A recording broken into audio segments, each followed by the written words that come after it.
How to master the art of persuasion.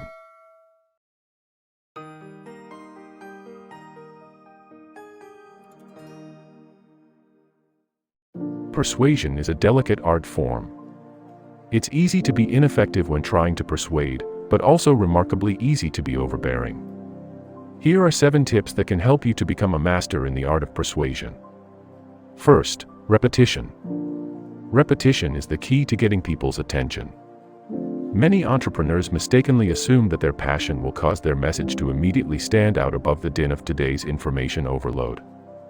In fact, most people today have developed filters to ignore unsolicited inputs until they have heard them several times in both written and verbal form. Second, postulate the message in a context important to the receiver. The empty space that surrounds a text message can affect the message's persuasiveness. 7 studies provide converging evidence in both field and laboratory settings that people find a message less persuasive and are less likely to act on its implications when it is surrounded by empty space than when it is not. These effects are mediated by perceptions of message strength.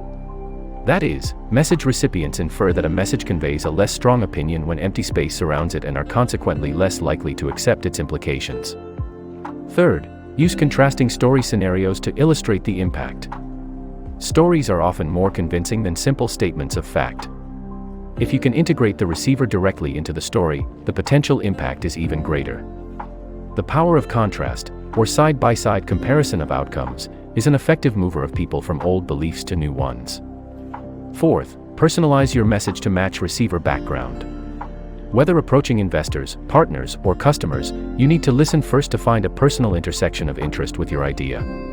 If the person is creative and intuitive, don't hit them with a logical and analytical message.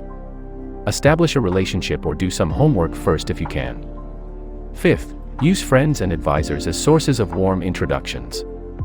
Everyone is more prone to listen and believe new people brought to them by someone they know in common, especially if that connection has strong relevant experience or expertise. Even if it takes longer to arrange such a meeting, your credibility gain and impact may be well worth it.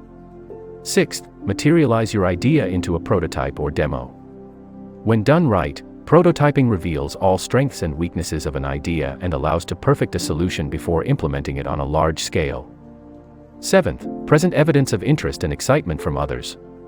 Social media is a powerful tool for testing your idea with minimal cost and risk, with a huge potential for spreading and amplifying your message to the right people. The evidence of 1,000 people responding positively to your message is much more effective than you alone pitching.